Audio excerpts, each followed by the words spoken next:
Amené à saluer, donc c'est bien des fois l'été parce que l'église un petit peu se vide, parce que les gens partent en vacances, mais aussi elle se remplit par des visiteurs dont certains je connais, d'autres je connais pas trop, mais je voulais en tout cas les saluer le couple de l'église là-bas qui est venu nous joindre, notre sœur d'Albertville, d'autres sœurs Josette, et puis aussi Yvon Ménisier, c'est ça Ménissier, voilà, qui est pasteur et je voudrais pas faire d'impair à Saint-Dizier, voilà, donc qui est de la pasteur FPF, notre webmaster, donc si vous êtes branché informatique et internet, voilà, il est venu en vacances, on aura l'occasion un petit peu de partager à la fin, avec lui, et nous le saluons ainsi que sa famille et ses enfants.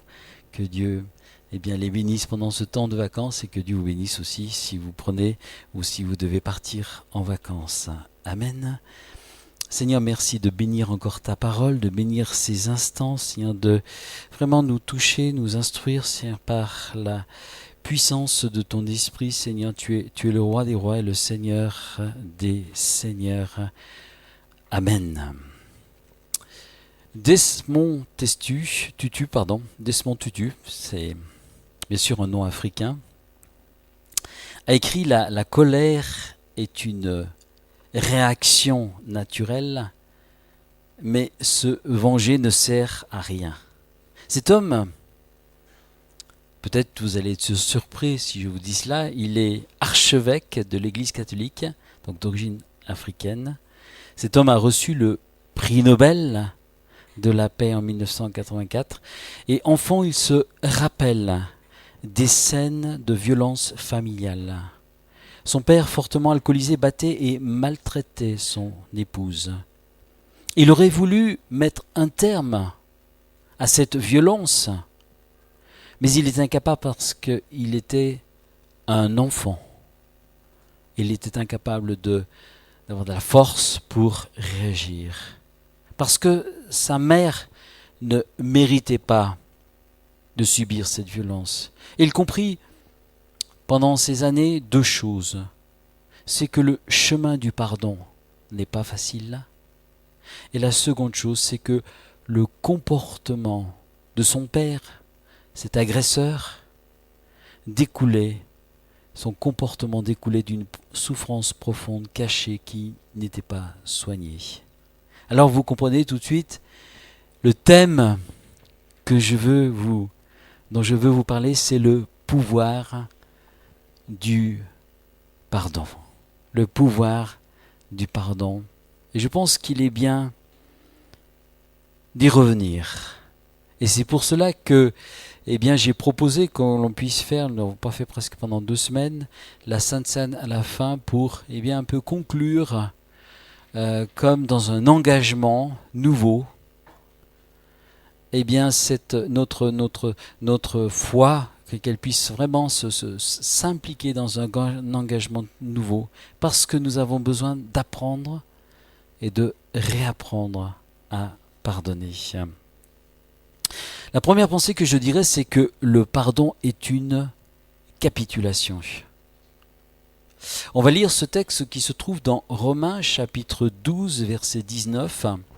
Romains chapitre 12, verset 19. Je pense que vous le connaissez par cœur, ce texte. Si vous voulez suivre avec moi, Romains chapitre 12, verset 19. Il est dit, ne vous vengez point vous-même, mais laissez agir la colère, car il est écrit, à moi la vengeance, à moi la rétribution, dit le Seigneur. Ressasser un vieux traumatisme ne nous fera pas avancer sur la voie de la guérison. Prenez un exemple. Si je vous frappe parce que vous m'avez giflé, ma réaction et ma vengeance va atténuer provisoirement la douleur psychologique, mais j'aurai toujours mal à la joue si vous m'avez envoyé une claque assez forte et assez violente. Et puis je ressentirai profondément encore cette humiliation. Le chemin de la guérison, c'est d'abandonner ce grief et cette colère, et de choisir une autre voie, le pardon. Il est écrit dans ce texte que nous avons lu, « Ne vous vengez point vous-même, bien-aimés, mais laissez agir la colère. » On comprend, ne vous vengez point vous-même, on comprend en tant que chrétien, bon, on a suffisamment d'exemples, on a suffisamment parlé de la croix. Oui, ok, mais laissez agir la colère.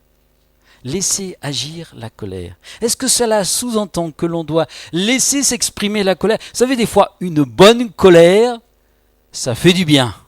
Parfois, ça remet les choses en place, même des fois dans le couple.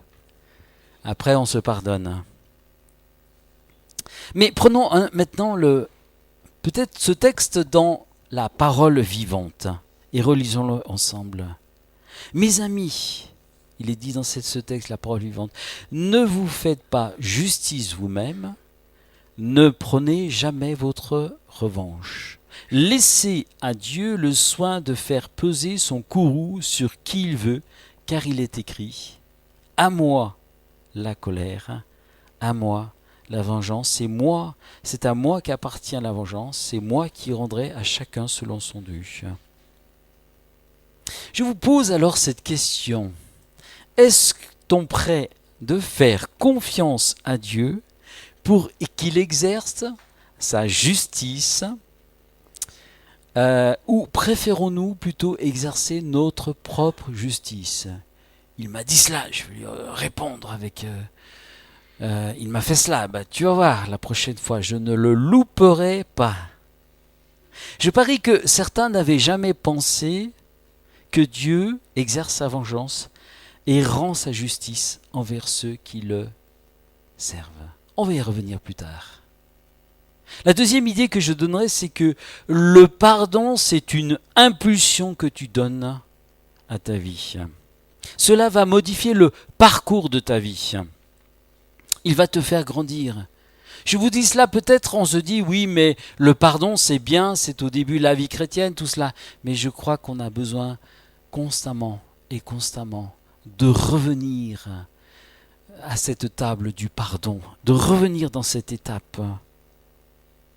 Un jour, j'ai été appelé à parler dans un groupe qui était très charismatique, mais la réalité spirituelle n'était pas toujours, était loin d'être vécue, alors que je commence à parler, je pensais parler justement sur cette thématique du pardon. Je n'avais pas du tout annoncé, on ne m'avait pas demandé de thème, je n'avais pas du tout annoncé bien, que j'allais parler sur cette thématique. Et comme je commençais à parler là-dessus, quelqu'un m'arrête en criant « Mais jamais, jamais je ne pourrai pardonner ».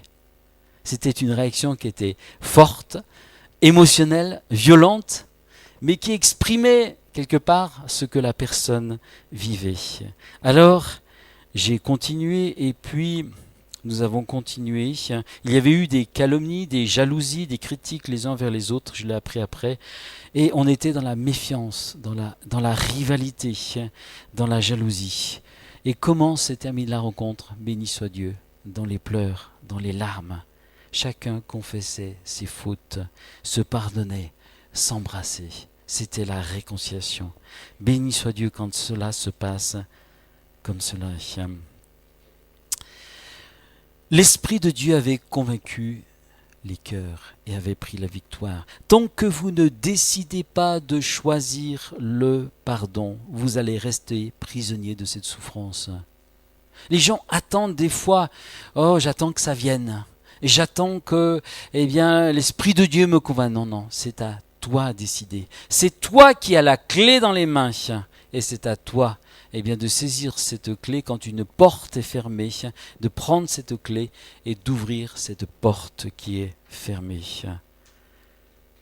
Combien de gens, même des chrétiens, conservent des griefs pendant des décennies? Il m'a volé ma terre. Il m'a blessé en m'humiliant devant tout le monde. Tu as entendu ce qu'il a écrit ou ce qu'il a dit de moi? Il y a tant de raisons.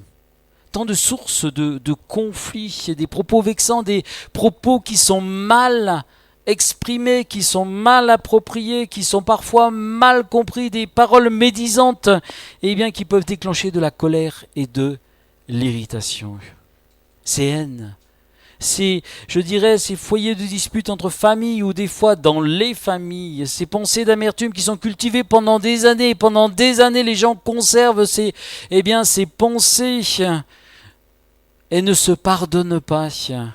Eh bien, cela crée des poids spirituels. Et ça va devenir tout ou tard des semences de mort. Elles vont pourrir notre vie spirituelle, notre vie intérieure, et cela va aussi affecter les autres qui seront à notre contact. La parole de Dieu dit dans les Hébreux, dans le chapitre 12, verset 15, il est dit « Veillez à ce que nul ne se prive de la grâce de Dieu, à ce qu'aucune amertume poussant des rejetants ne produise du trouble et que plusieurs ne soient infectés. » Il y a des gens qui sont des spécialistes pour infecter les autres et répandre leur médisance. C'est juste s'ils connaissent, je vais être un peu fort, l'utilisation du savon de l'eau à la sortie des toilettes, mais alors l'eau de la parole de Dieu et l'application du savon sur leur cœur, ça, soit ils ne le connaissent pas, soit ils l'ont oublié. Beaucoup négligent cette réalité. Et cette clé, c'est le pardon. Et nous avons besoin de saisir cette clé. C'est la porte qui va briser la haine, qui va briser la médisance, qui va briser la méchanceté, qui va briser l'esprit de vengeance. Si on conserve des griefs, ils deviendront des poches de résistance à Dieu, des liens d'âme qui empoisonneront tes pensées, tes émotions. Ah, je me rappelle il y a 30 ans ce qu'il m'a fait, ce qu'il m'a dit. Ça fait sourire certains. Il a cassé ma voiture. Mais si tu gardes cela, les conséquences, c'est toi qui vas les porter. Tu vas te priver de cette liberté intérieure. Tant que tu ne décides pas, tant que tu n'actionnes pas ce pardon, tu seras assujetti et prisonnier. Et ton geôlier sera, c'est pas les autres, ton geôlier sera ton amertume. Et ta vie ne sera pas épanouie. En pardonnant, tu vas retrouver la maîtrise de ton destin et de tes émotions. Je me souviens un jour un frère, un pasteur qui parlait du pardon. C'était en Ardèche d'ailleurs. Et surtout ce que j'ai beaucoup aimé, je ne sais pas si Serge était là à l'époque, ce que j'ai beaucoup aimé, c'est qu'à la fin, un frère et une sœur, chrétiens, protestants, nés de nouveau, ça fait plus de 10 ans qu'ils ne s'étaient pas parlé sur une histoire de terre ou de grief. Et alors ce qui était marrant, c'est que Dieu avait fait bien les choses, c'est que ce temple avait 2 étages. Et l'un était en bas et l'autre était en haut. Et ils ont été convaincus par l'Esprit de Dieu. Et en sortant de l'église, ils se sont trouvés là, ils se sont pris dans les bras. Dieu avait fait un beau miracle. Dieu avait fait un beau miracle. Béni soit son nom. Amen. Le pardon est dans notre intérêt. C'est la 3e idée que je donnerai. Elle nous apporte le repos intérieur et la guérison. Quelque part, ce n'est pas à la personne que nous pardonnons. Et peut-être je vous choque en vous disant cela. On ne pardonne pas pour faire plaisir à l'autre, mais c'est en premier pour être libre. Être libre. Quelqu'un dit le pardon est une merveilleuse expression d'amour-propre au sens scientifique comme au sens spirituel. Et c'est pas faux ce qu'il a dit. Je répète, le pardon est une merveilleuse expression d'amour-propre au sens scientifique comme au sens spirituel. Et vous savez, même des non-croyants, ont compris cette clé. Parce que cette clé, c'est une clé spirituelle. Il y a des clés, il y a des lois spirituelles. Et parfois, on pense que c'est seulement nous qui sommes clairs, mais il y a des fois des non-chrétiens qui saisissent ces réalités spirituelles et qui rentrent dedans et qui les vivent de façon concrète dans leur vie. Vous savez, ce n'est pas de la faiblesse de pardonner, ce que certains peut-être disent dans le monde, mais c'est au contraire une grande intelligence de savoir passer par-dessus les griefs, les incompréhensions, les querelles, l'envie d'exercer sa propre justice. Il m'a dit cela. Tu vois, je ne vais pas le louper la prochaine fois. Il m'a fait cela. Tu vas voir. Ouais, il a renversé ma poubelle. Tu vois, demain. ou la semaine prochaine. Sa poubelle. Ça fait rire. On est des fois tellement entre guillemets spirituel. Non mais c'est Dieu qui exerce sa vengeance. Mais nous on y met notre grain de sel.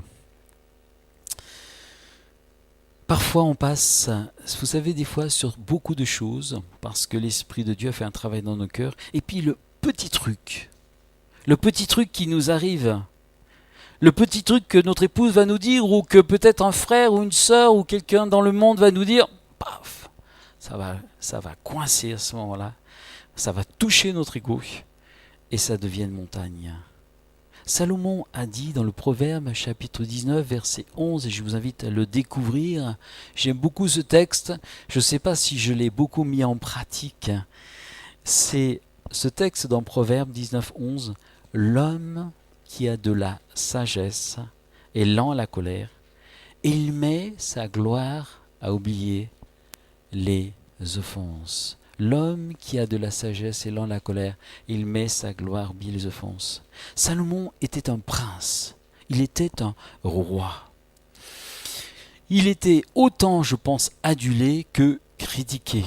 C'est comme tout chef d'État. Bon, c'est vrai qu'en France, on a la langue bien déliée dans ce domaine pour pas bénir, mais plutôt pour dire ce qui ne va pas. Et il savait lui-même que le sport national était de blesser, de vexer l'autre pour le déstabiliser. Il ne doit pas être ainsi dans l'Église, bien sûr, de Jésus-Christ, où nous devons manifester cet amour. Mais regardez des fois les joutes politiques où on cherche la faille, on est là, on va même des fois chercher sur Internet la faille de l'autre, le choquer, le blesser, l'avilir. Vraiment, on cherche cela. C'est un sport national, mais il ne doit pas être ainsi dans l'Église de Jésus-Christ, où nous devons manifester cet amour, cette tolérance, ce respect des autres. Quand cela ripe ou cela se dégrade, alors il faut revenir à cette étape du pardon, parce qu'on a tout à gagner. La quatrième idée, c'est que je dirais que le pardon est sans condition et doit être profond. Je lui pardonne, mais dès qu'il me sera possible, je prendrai ma revanche. Je lui prépare quelque chose, une parole bien blessante que je communiquerai au moment opportun où je vais montrer qui je suis. Qu'est-ce que c'est ? Qu'est-ce que ça veut dire cette attitude ? En fait, eh bien, je vais profiter de la situation et me venger. Nous avons besoin d'être authentiques dans nos déclarations. Et parfois, il vaut mieux se taire plutôt que de dire, eh bien, Seigneur, ou alors aide-moi à pardonner. Parce que des fois, vous savez, on nous a tellement blessés profondément, ou peut-être ça peut être une blessure physique, qu'il faut du temps pour que ce pardon, on arrive, on passe dans cette étape du pardon et que l'on puisse pardonner. Il y a un combat, des fois il y a même un déchirement, on passe par la croix, il y a une sorte de souffrance qui a besoin d'être exprimée. Des fois on le voit dans la délivrance ou quand on prie dans la relation d'âme, ou des fois les gens des fois ils crient parce que c'est tellement fort émotionnellement ce qu'ils ont vécu. Quand ils ont été blessés en tant qu'enfants, quand il y a eu des choses mauvaises qui se sont passées dans leur vie, où les choses ont besoin d'être dites, on a besoin de toucher les points profonds de leur vie pour que ce pu qui est au fond puisse être percé et qu'il puisse sortir. Et des fois ça jaillit en force et la personne après elle va vivre une vraie purification, une vraie guérison, une vraie délivrance. Amen. Amen. On a besoin d'être authentiques dans nos déclarations, nos prises de position. Le vrai pardon doit nous amener à l'oubli de la faute de l'autre. Colossiens 3,13 nous dit dans la parole vivante, j'aime bien des fois prendre une autre texte, dans Colossiens 3,13, et on va, je pense, l'avoir affiché, comme ça on pourra le lire en parallèle. Si vous avez à reprocher quelque chose à un autre, soyez toujours prêts à pardonner ses torts. Je vais le répéter, si vous avez à reprocher quelque chose à un autre, soyez toujours prêts à pardonner ses torts, aussi généreusement que le Christ vous a pardonnez. Supportez-vous les uns les autres. S'il a un sujet de se plaindre de l'autre, pardonnez-vous réciproquement. De même que Christ vous a pardonné, pardonnez-vous aussi. C'est bien, ça illustre, ça enrichit. Hein. Allez, je vais le reprendre. Tant pis si je me répète, vous savez, c'est mon grand âge. Hein. Alors, il est dit, si vous avez à reprocher quelque chose à un autre, soyez toujours prêts à pardonner ses torts aussi généreusement que le Christ vous a pardonné. Bien évidemment, on a besoin de mettre les choses en lumière. Et certains, des fois aussi, chrétiens, sont un petit peu manquent de sagesse. Il faut des fois mettre les choses en lumière, il faut mettre les choses en forme, dire les choses quand ça ne va pas, quand il y a des tensions. Il faut les dire, il ne faut pas laisser les choses comme ça. Ah, je lui pardonne, oui, je lui pardonne. Fais pas l'autruche. Tu lui pardonnes sur quoi? Dis les choses, exprime-les, exprime-toi. Vous savez, j'ai 40 ans que je connais le Seigneur, j'ai vu, il y a eu beaucoup des fois quand même des dérives dans les églises, des fois des choses qui étaient un peu faussées quand même. Il faut dire les choses, il faut mettre en lumière les choses, il faut mettre en forme, il faut mettre des mots sur la souffrance. Et ce qui est bien, c'est qu'il y a tout ce travail qui se fait dans la relation d'être chrétienne, parce que, eh bien, on est en train de comprendre cela et vraiment à ce que les gens puissent mettre les choses en forme, mettre des mots sur la souffrance et le dire. Voilà, tu m'as blessé, tu m'as fait ceci, il s'est passé quelque chose. Voilà, et je veux maintenant, eh bien, je veux prier avec toi et je te dis les choses telles que je les ai senties ou vécues. Bien sûr, on ne va pas le faire pour toutes les pensées qui nous passent par la tête, c'est pas ça, vous comprenez, mais je crois que c'est important. Amen. Jésus n'a pas émis des conditions en nous pardonnant sur la croix, il a dit simplement « Père, pardonne-leur parce qu'ils ne savent pas ce qu'ils font ». Luc 23, 34. Père, pardonne-leur parce qu'ils ne savent pas ce qu'ils font. Et la dernière pensée, le pardon de la croix, c'est l'étape. Et peut-être je vais vous surprendre, mais je ne l'avais pas vu comme cela. Je ne l'avais pas vu avant cette méditation d'hier. Et c'est l'étape ultime de la sanctification. Vous n'avez pas remarqué, et je ne l'avais pas fait attention pendant des années, que Jésus adresse cette prière à son Père et non pour lui-même. Il adresse cette prière à son Père, il dit « Père, pardonne-leur parce qu'ils ne savent pas ce qu'ils font ». En clair, il n'a pas dit « Je pardonne à ces hommes qui sont en train de m'exécuter et de m'avoir cloué sur la croix ». Pourtant, on lit dans Colossiens, nous l'avons lu juste avant, bien que Christ nous a pardonné. Pourtant, on lit aussi dans l'évangile de Marc, chapitre 2, verset 5, et je vous laisse ce texte, où il s'adresse à un homme, cet homme paralytique, cet homme qui a été amené par 4 hommes et qui a été descendu. Vous savez, les toits étaient pleins, on pouvait défaire les toits, et ils ont descendu ce paralytique parce qu'il y avait une foule immense. Jésus prêchait, il y avait des miracles, des guérisons, et il voit comme une sorte de grosse araignée qui descend. Cet homme qui descend, ça a dû surprendre tout le monde. Il était là sur son lit et Jésus le voit et il lui dit « Mon enfant, tes péchés te sont pardonnés. » Marc 2,5. Je crois que c'est Marc. Marc 2,5, tes péchés te sont pardonnés. Ce qui a choqué les religieux. Ils ont dit « Mais c'est pas biblique, mais c'est pas la Torah.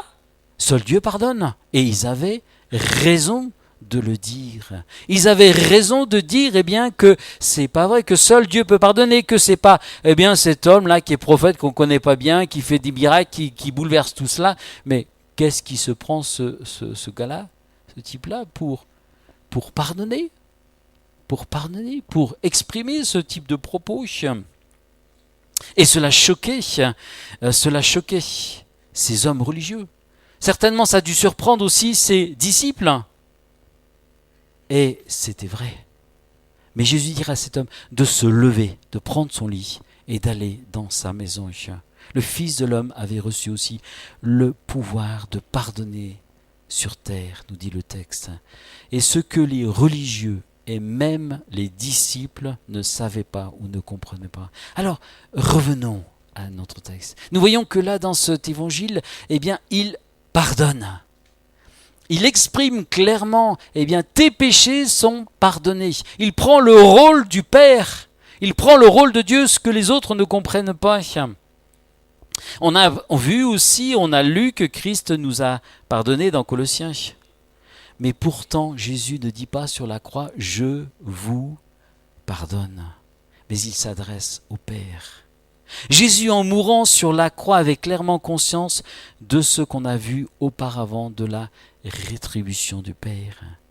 Il demande à ce que cette dette du péché soit effacée afin que les yeux de ces hommes qui étaient remplis de méchanceté, qui étaient insultants, qui étaient moqueurs, qui se partageaient ses vêtements, puissent s'ouvrir aussi, et aussi bien sûr, sous-entendu les nôtres. Étienne fit la même prière dans les Actes, au moment où on est en train de le lapider, au moment où il est en train d'agoniser. Il dira « Père, Seigneur, je remets mon esprit » et ensuite il ajoute « Ne leur impute pas le péché ». Acte 7, 60. Ne leur impute pas le péché. On a dépassé le stade de vouloir que Dieu exerce sa vengeance. Puis il s'endormit, nous dit Étienne. Étienne ne prie pas « Je leur pardonne », mais il s'adresse au Seigneur « Ne leur impute pas ». Dans la parole vivante, il est dit « Ne leur demande pas compte de ce péché ». En faisant cela, il prie pour que les yeux de ses persécuteurs s'ouvrent et se convertissent. Il est complètement détaché de l'offense, de la souffrance vécue et ressentie dans son corps, de ces pierres qui viennent frapper et briser ses os et déchirer sa peau. Il est là devant ces hommes qui sont devenus des bourreaux sanguinaires et qui appliquent leur propre sentence. Et là, qu'est-ce qu'il dit ? Ne leur impute pas leur péché.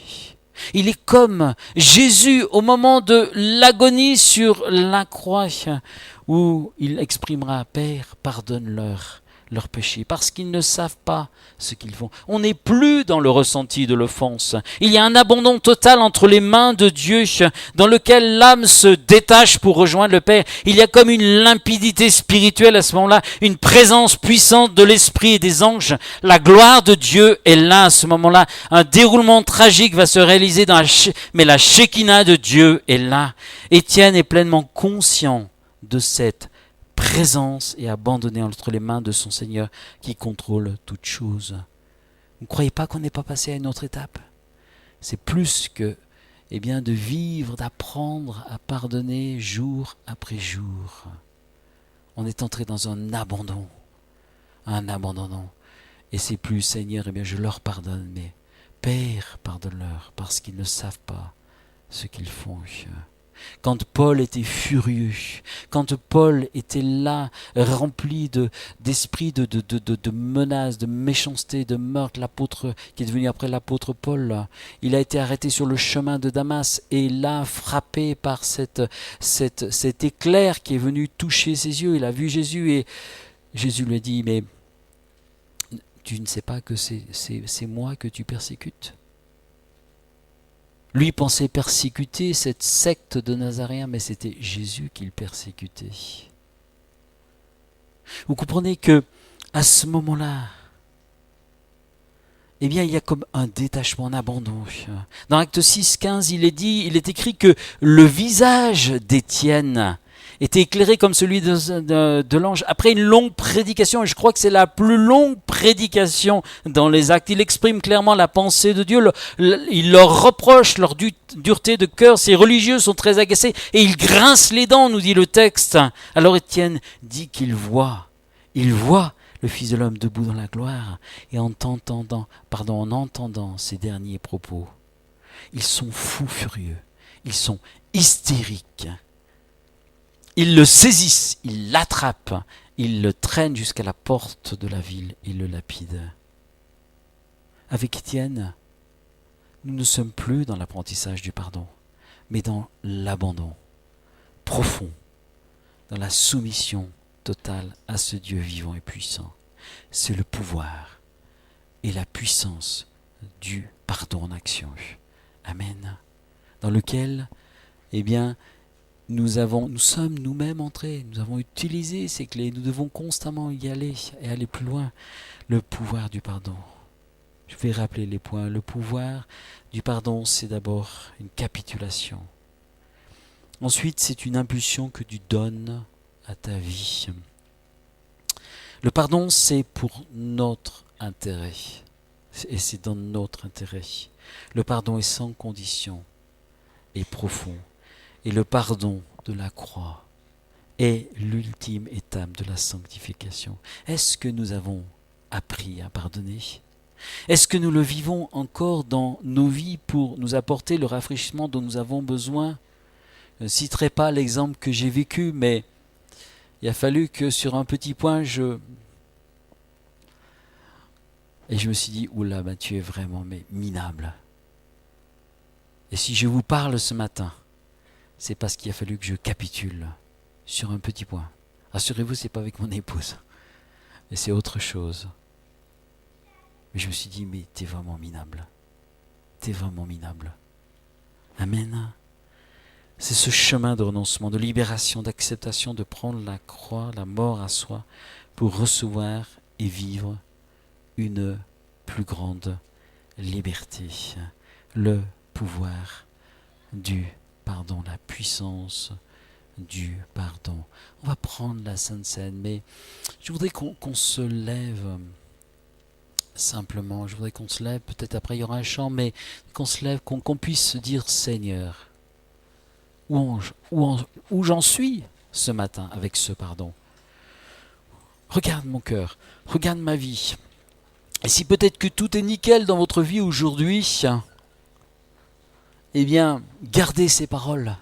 Parce que demain, eh bien, peut-être ce sera un peu moins nickel. Et là, vous aurez besoin d'avoir cette clé. Vous savez, des fois, les clés, c'est marrant. Hein, j'en cherche encore une hier. Des fois, on les met, et comme je ne suis pas toujours très... Bon, bref. Et on cherche les clés, on cherche les clés. Mais cette clé-là, il faut que tu l'aies dans la poche. Il faut que tu l'aies près de ton cœur. Amen. Cette clé du pardon. Parce qu'elle va être une grande bénédiction pour ta vie. Amen. Est-ce qu'on peut prier, Seigneur ?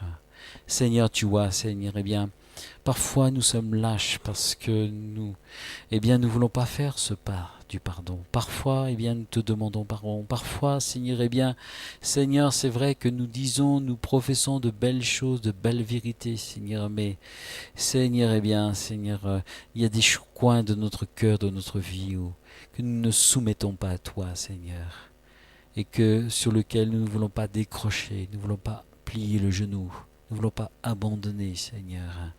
Seigneur, pardonne-nous, pardonne-nous et donne-nous d'entrer dans cette authenticité du pardon, Seigneur. Seigneur, que nos genoux, notre tête, elle plie devant toi, Seigneur, et que nous puissions vivre cette réalité simple, mais concrète, de ta parole dans nos vies, Seigneur. Nous avons besoin de toi, Seigneur. Seigneur, nous ne voulons pas, Seigneur, eh bien, conserver, Seigneur, des poches de pu dans nos cœurs, Seigneur, mais nous voulons vraiment être libérés, Seigneur. Et nous voyons combien les conséquences même du manque de pardon, Seigneur. Seigneur, dans la médecine, Seigneur, des cancers, des ulcères et d'autres choses, Seigneur. Parfois même les maladies Alzheimer, Seigneur. Tout cela est le fruit du manque de pardon, Seigneur. Donne-nous, Seigneur, de vivre authentiquement ta parole, Seigneur. Oh, Seigneur, d'être concret devant ce repas, Seigneur, que nous allons prendre ensemble, Seigneur. Eh bien, nous voulons te dire, Seigneur, eh bien, je veux vivre profondément, Seigneur. Je veux vivre de nouveau cette réalité du pardon. Tu vois, ce point, je ne l'ai pas lâché, Seigneur. Eh bien, je veux faire le pas. Aide-moi, Seigneur. Je veux faire le pas, je décide, Seigneur, je prends cette décision dans mon cœur. Je ne veux pas me venger, je ne veux pas chercher à me faire ma propre justice, mais je veux chercher, Seigneur, à honorer ton nom, Seigneur. Amen. Amen.